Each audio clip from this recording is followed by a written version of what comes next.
tentang 4 golongan sebagaimana disabdakan oleh Rasulullah sallallahu alaihi wasallam. 4 golongan ini tidak dimasukkan ke dalam surganya Allah, diharamkan dari surganya Allah, dan juga diharamkan daripada kenikmatan-kenikmatan yang ada di surganya Allah subhanahu wa ta'ala. Nabi Muhammad menjelaskan yang pertama adalah mudminul khamr, orang yang minum minuman keras. Kemudian dikatakan oleh Rasulullah wa akilur riba, orang yang makan riba, orang yang makan hartanya anak yatim. Dan yang terakhir al-aguli walidai, orang yang durhaka kepada kedua orang tuanya. Hati-hati bagi mereka yang masih punya kedua orang tua. Orang tuamu adalah pintumu menuju surganya Allah subhanahu wa ta'ala. Orang tuamu adalah sarana yang paling mudah yang Allah berikan kepada dirimu untuk engkau menuju surganya Allah subhanahu wa ta'ala.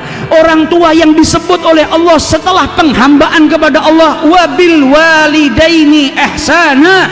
Oleh karena itu Imam Hasan al-Basri ketika ibunya meninggal, beliau menangis luar biasa ketika ditanya, engkau ini imam, engkau ini ulama besar, ditinggal mati oleh ibumu, menangis seperti ini, seperti orang yang tidak berpendidikan. Kata beliau, aku menangis bukan karena gaddarallah, aku menangis bukan karena wafatnya ibuku, karena aku menangis karena ada satu pintu surga yang tadinya terbuka untukku hari ini ditutup oleh Allah subhanahu wa ta'ala. Orang tuaku adalah sarana yang paling mudah untuk menuju ke pintu surganya Allah subhanahu wa ta'ala, dan dengan wafatnya orang tuaku maka tertutup pintu tersebut. Maka bagi kita yang masih memiliki kedua orang tua, hati-hati, jangan sampai kita mengangkat suara kita melebihi daripada suara orang tua kita. Jangan sampai kita mengangkat suara kita tidak sopan kepada orang tua kita, dan itu pun dilarang oleh Allah subhanahu wa ta'ala dalam Al-Quran.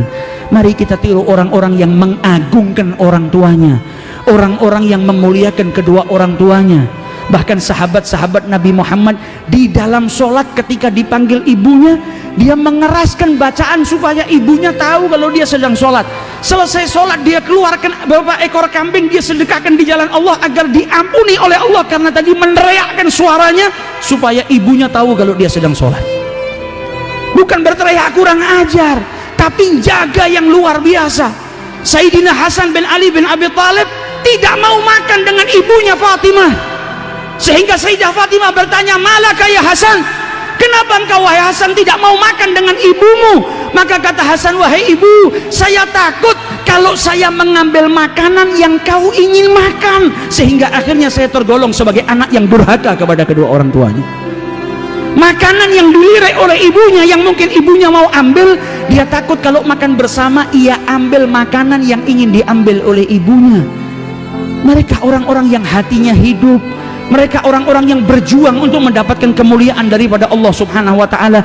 Maka dari itu kesempatan bagi kita yang masih memiliki kedua orang tua, muliakan, cintai, berbaktilah kepada kedua orang tua agar kita mendapatkan surganya Allah subhanahu wa ta'ala.